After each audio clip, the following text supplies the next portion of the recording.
got up. Mortgage rates, too. And a number of people hit pause because it just didn't feel possible. Maybe you were one of them, but there's some encouraging news.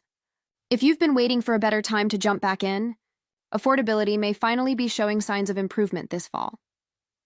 The latest data from Redfin shows the typical monthly mortgage payment has been coming down and is now about $290 lower than it was just a few months ago.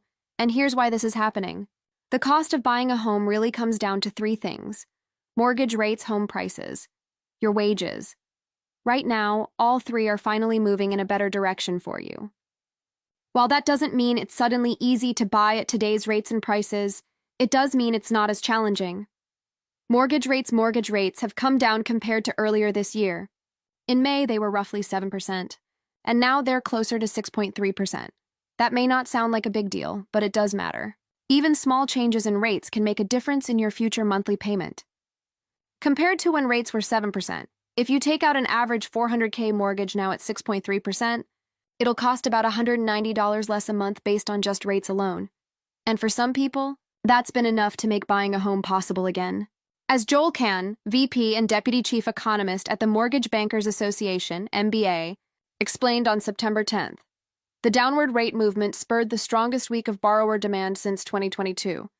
Purchase applications increased to the highest level since July and continued to run more than 20% ahead of last year's pace. Home prices, after several years of prices rising very rapidly, price growth has finally slowed. As Odetta Kushi, Deputy Chief Economist at First American, puts it, national home price growth remains positive, but muted, low single digits, and we expect this trend to continue in the second half of the year. For buyers, that's actually a big relief. That moderation makes it easier to plan your budget. And in some markets, prices have even dipped slightly. If you're in one of the markets, you may be able to find something that's more affordable than you'd expect.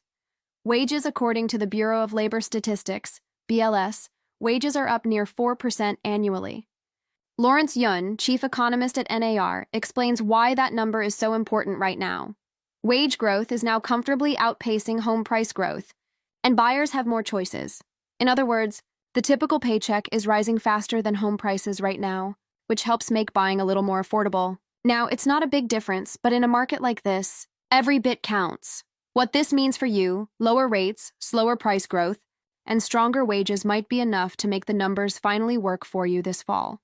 While affordability is still tight, it's a little easier on your wallet to buy now than it was just a few months ago. Remember, data from Redfin shows the typical monthly mortgage payment is already around $290 lower than it was earlier this year. Bottom line, have you been wondering if it's worth taking another look at buying? Let's run the numbers together. We can go over your budget, see what's changed, and figure out if this fall is the time to turn window shopping into key turning.